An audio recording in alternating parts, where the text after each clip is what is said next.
Magandang araw po mga kapuntos, at sa araw na ito po meron po akong tampok na video para sa inyo at sana ay magustuhan ninyo.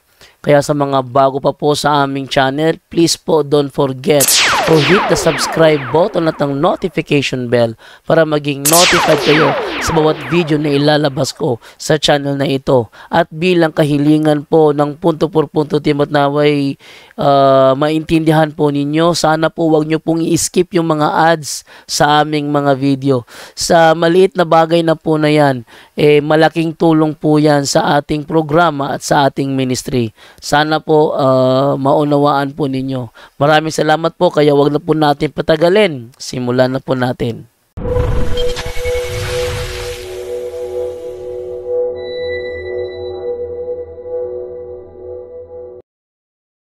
Okay, dito tayo ngayon kay Katoliko Candado. Katoliko Candado, good evening sa iyo.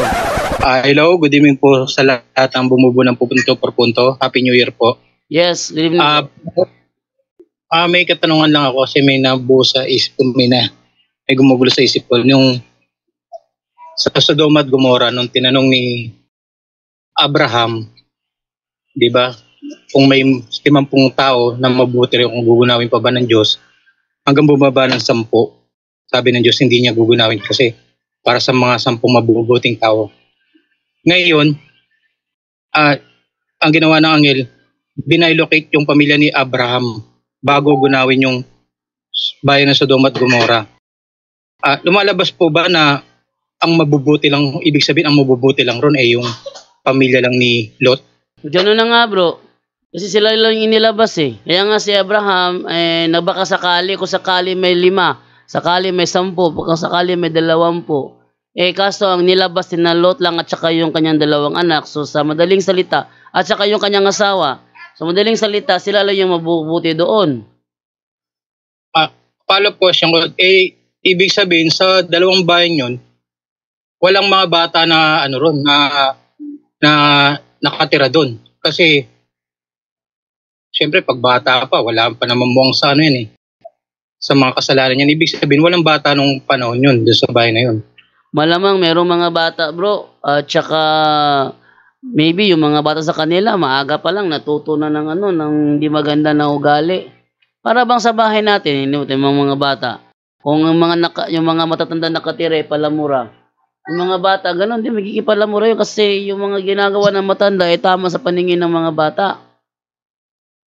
Sakali na mayroong sanggol doon na nadamay, hindi ba sabi ni Abraham, kung sakali po may 10 mabubuti, susunugin mo ba yung Sodoma at Gomora? Sabi ng Panginoon, hindi, dahil sa 10 mabubuti. Sabihin, alam na ng Diyos kung sino yung madadamay doon sa naturang Tingnan mo yung mga hayop, wala namang ginagawang masama yung hayop doon eh. Pero dahil sa sa consequence na nangyari, wala. Naisip ko kasi bro, yung sinabi ng Diyos ng kasi kung may bata ron, posibleng isama rin pag-bilocate yun. Kasi naisip ko, yung mga tao ron, puro masasama gumagawa ng pakipagtalik sa kapwa lalaki, kapwa babae. Ibig sabihin, parang wala nang nabubong pro-life ron sa bahay na yun. Hindi na sila nakaka-produce ng pro-life dahil sa ginagawa nilang parehas pakipagtalik sa kapwa lalaki, kapwa babae. Parang halimbawa kunyari. Hindi lang ganun bro, hindi lang ganun. Sodoma at Gomora, free love yung sa kanila. Kahit sino, pwede mo yung partner. Kung lalaki, babae, nasa yun na yun. Ganun sa kanila doon. Sobra sila na puno ng kalaswaan.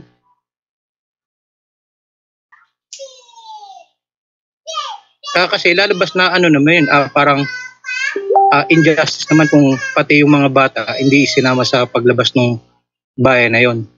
Maliban na nga lang kung naisip ko, kung hindi na sila nakapag-produce ng pro-life, kasi bigla bang naisip ko paano nga, kunyari ganyan sa Sodoma at Gomora, ang mga tao puro ganyan na lalaki sa lalaki, babae sa babae. Within 100 years, wala nang tao sa bahay na yan kasi mamamatay na. Wala nang nabubong pro-life. Ayun na nga bro, sa kanila bro, lalaki sa lalaki, babae sa babae. But hindi lang yan. maging lalaki, babae, ganun din. Free love nga. Hindi, walang relasyon ba? Free love lang. Kung gusto lang nila na mag ano doon, eh, yun ang ginagawa nila. Ibig sabihin po pag ano, paano pag nabuntis siya, ano na, hindi na nila, binubuo yung bata. Berjando, tinawag mo ba ako kanina, Berjando? Oy, tinatawag bro kasi may kinukontak ako rito. Anong tanong, bro? Bro Jory, kasi naisip ko ba yung Sodom at Gomora, kung yung kasalanan nila na isa ring sa akin na galit ng Diyos. Yung 'di ba, mga tao doon nakipagtalik sa kapwa lalaki, kapwa babae, ibig bagang sabihin, yung bahay na yon hindi na sila nakaka-produce ng pro-life ng bago. Hindi naman siya hindi nakaka-produce ng pro-life. Kung titingnan mo nga doon, pati na yung may mga bata nga nadamay doon . So ibig sabihin nag-ano pa rin ng pro-life, pero kung babasahin mo kasi ang doon, bro, babasahin mo ang context doon, yung kanilang gawain puro nakasamaan. Basahin mo ngayon, Bro Jando, kung bakit ginuno yon. Hindi naman sila ginuno ng Diyos dahil sa kanilang pagiging ano yan, bro? Yung talata, bakibasa yung talata, bro. Anong talata, bro? Sa Genesis, ata? Ano yan? Mo ito yung talata. 8 ata o 6?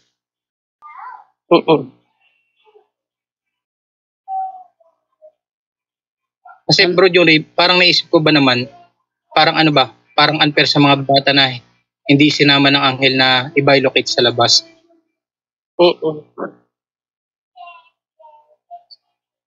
Sige, pakibasa muna yung talata, bro, dyan, para Anong talata, bro? Yung sa Sodom at Gomora. Ano ba talata yun? Nasa... Umutak ang talata nun . Sa Genesis 6 ata o 8, andun lang ata yun. Genesis, wait lang ha, double check ko na lang ha. Genesis 18, bro. Genesis 18.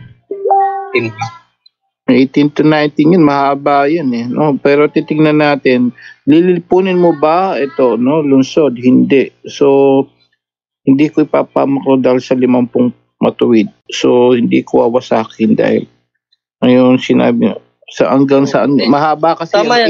18. Tama yan, na, di ba, kahit isang matuwid lang, ibig sabihin, wala na talagang matuwid doon. Yun ang reason bakit ginunaw yun ng Diyos dahil wala na talagang kahit padalan pa sila ng propeta, sabagay yung bayan na yun, bingin na sa mensahe ng Diyos. Puro na sila kalayawan, puro na sila kasamaan. Ang isa sa bayan na ganyan din yung Ninive. Pero yung Ninive kasi nakinig sa propeta, kaya hindi ginunaw. Diyos kasi alam niya ang lahat Alam niya ang puso ng tao. Kaya yung Sodom at Gomora, hindi na talaga yan. Ultimo anghel ka, gusto nilang sipingan ng anghel. Ganun nakasama ganyan kasama ang Sodom at Gomora. Ultimo anghel, hindi na nila pinapalagpas. Gusto nilang sipingan. Kaya talagang ninais ng Diyos na wakasan ang lahi nila, kapatid.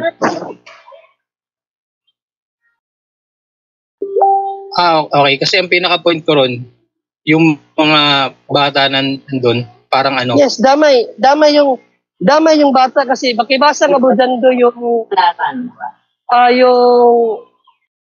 Exodo 20. 25. Ano yun? Exodo 25. Exodo 25? Oo. Okay, Exodo 25. Okay, ganito sinasabi. Huwag mo silang yuyukuran ni sasambahin sapagkat akong si Yahweh ang iyong Diyos ay mapanibughuing Diyos. Ang kasalanan ng mga magulang ay isinisingil ko sa kanilang mga anak hanggang sa 3 at 4 na saninlahi. Damay talaga mga bata dito. Okay. Nagit ko na.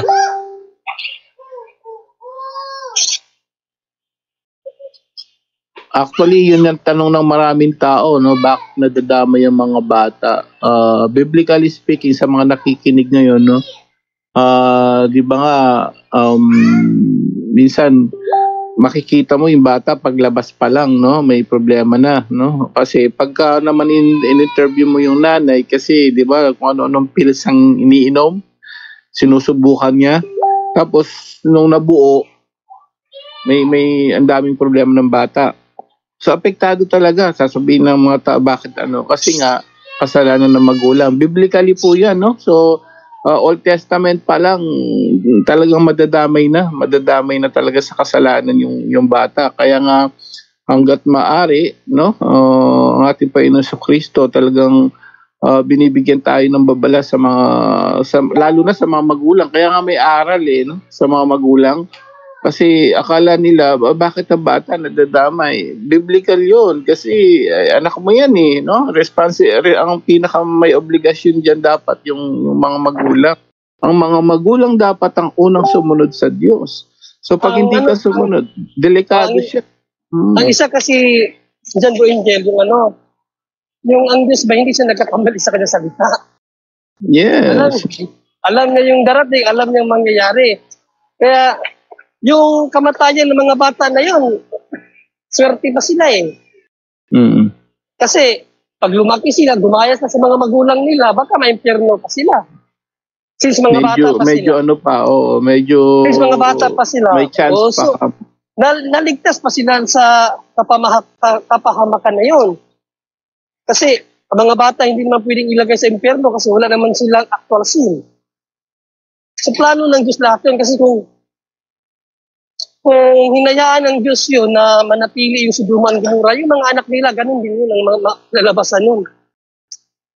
Kaya para hindi na madama yung mga bata, nilipol niya lahat pati mga bata sa panahon na yun. Mas matindi, New Testament, si Herodes nga, pinatay niya, 2 years old and below. Mas matindi yun. Lahat ng tao, questioning yung pangyayaring totoo ba yun? Yes. No, kagustuhan ba ng Diyos? Na-allow na ng Diyos yun kasi lalo na mga bata, no? Mas malaking chance nila kasi nga wala pang mga actual sin yan.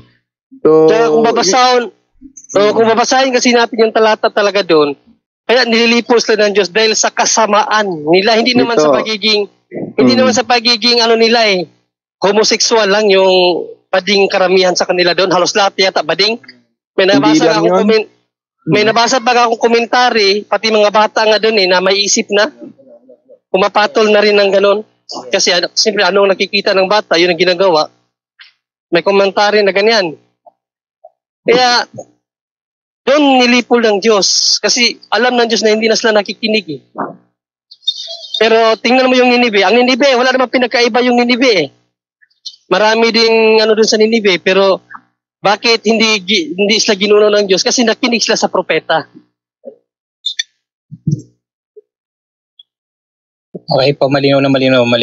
Kasi biglang napaisip ako dahil sa may usapan ngayon na na tungkol dyan sa ni Pope Francis. Biglang napaisip ako na how about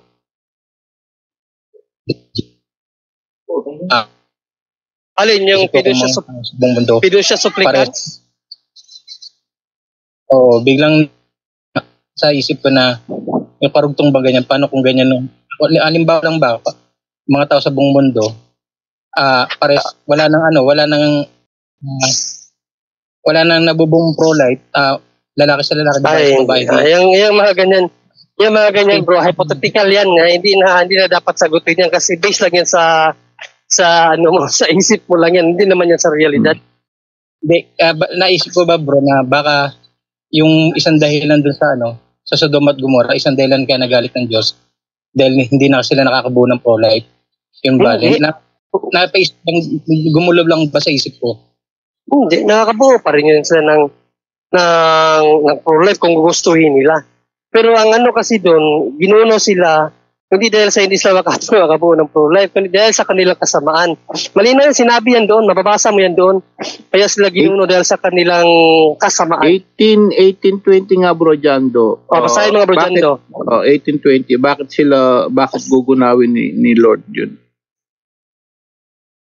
Genesis chapter 18 verse 20, Bro Jando. Okay. Tapos na ba? Bro Jando. Yes. Genesis chapter 18 verse 20. Kung bakit gugunawin lang? Genesis chapter 18 verse 20. 20. Okay, ito sinasabi sa Genesis 18:20. Ayan. Kaya't sinabi ni Yahweh, katakot-takot na ang sumbong sa akin laban sa Sodoma at Gomora, at napakalaki ng kanilang kasalanan. So, hindi lang naman yung pakikipagtalik yan, bro, no? So, marami yan. Maraming mga iba't ibang kasalanan naman yung mga, hindi naman dahil lang dyan. Napakarami pang kasalanan ng tao. Kahit ngayon, alam naman natin, lahat ng nag-ano ngayon, iniisip nila, ano ba kasalanan ko? Hindi nila alam. Nagkakaisip ang tao sa isip pa lang, di ba? Sa salita. Lalo na sa gawa.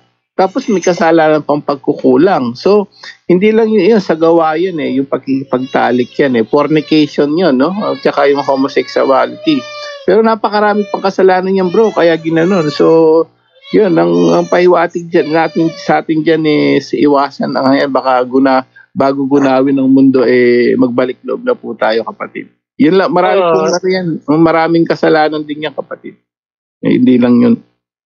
At saka yung ginawa ni Pope, bro, yung ginawa ni Pope, biblical man yun, ang unang gumawa ni San Pablo. No, kung babasahin mo yung talata ng Roma 1, ang pinangaralan niya doon, iba sa pinangaralan niya doon, mga homosexual din.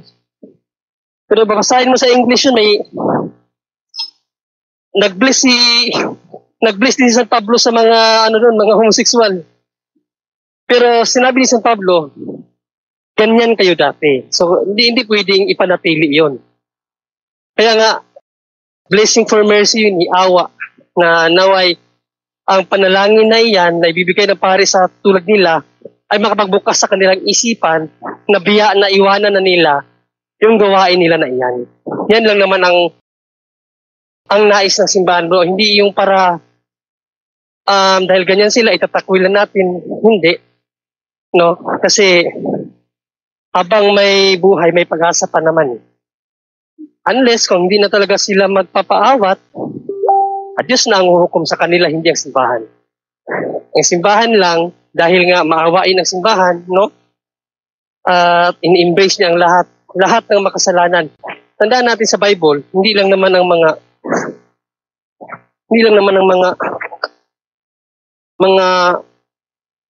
mga homosexual lang hindi pwede sa langit. Basahin mga Bro Jando ang unang Korinto 6:9, Bro Jando, kung ano pa ang mga hindi pwede sa langit.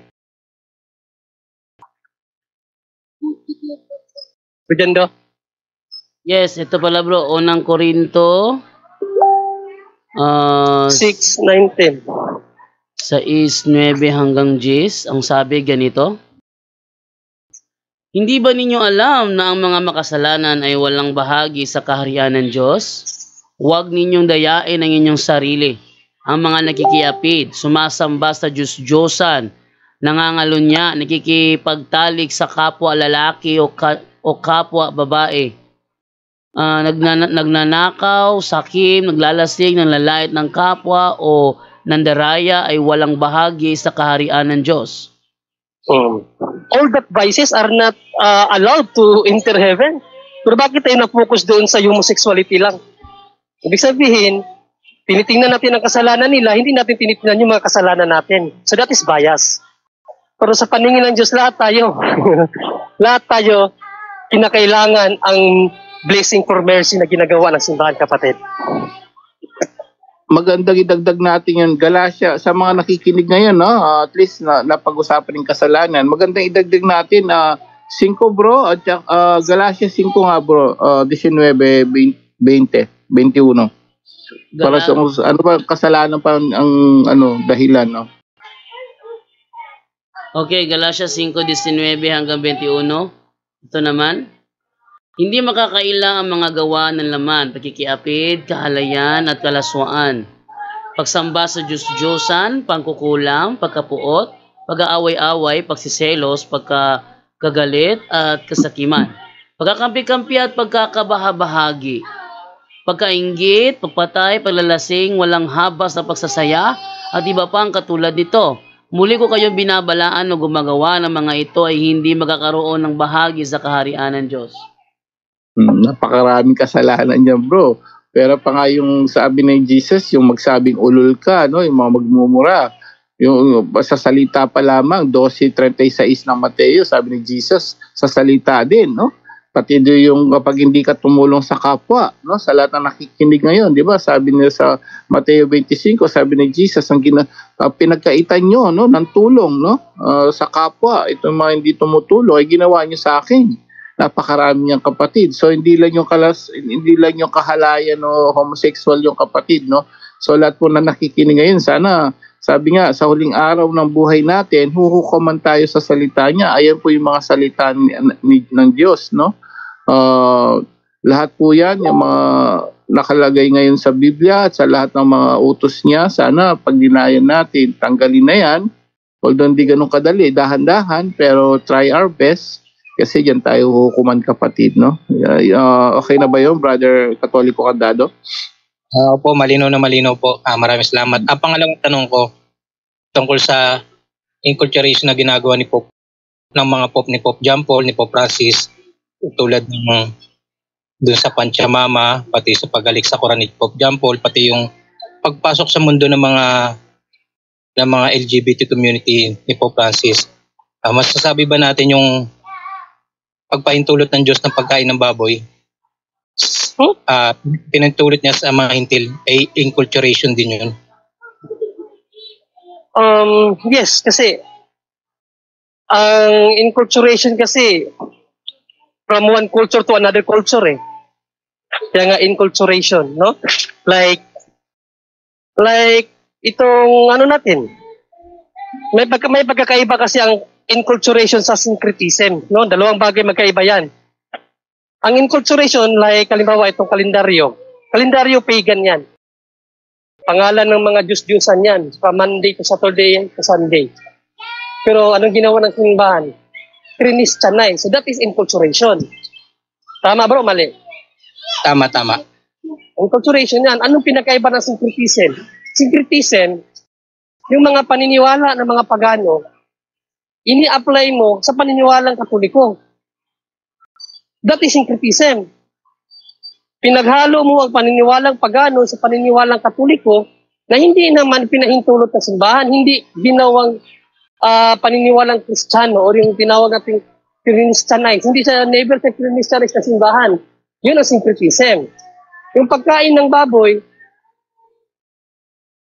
hindi, ewan ko kung, parang gano'n na rin yung inculturation kasi, ano yun eh, sa paganong katuruan, o pagano, Jewish culture, na pinahintulot na ng Diyos sa bagong tipan. Pwede na, kasi nga, kung babalikan natin ang creation, all things made by God are good.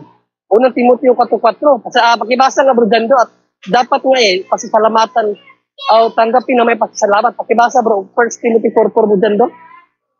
Ito sinasabi, ang lahat ng nilikha ng Diyos ay mabuti at walang dapat ipalagay na masama. Sa halip ay dapat tanggaping may pagpapasalamat.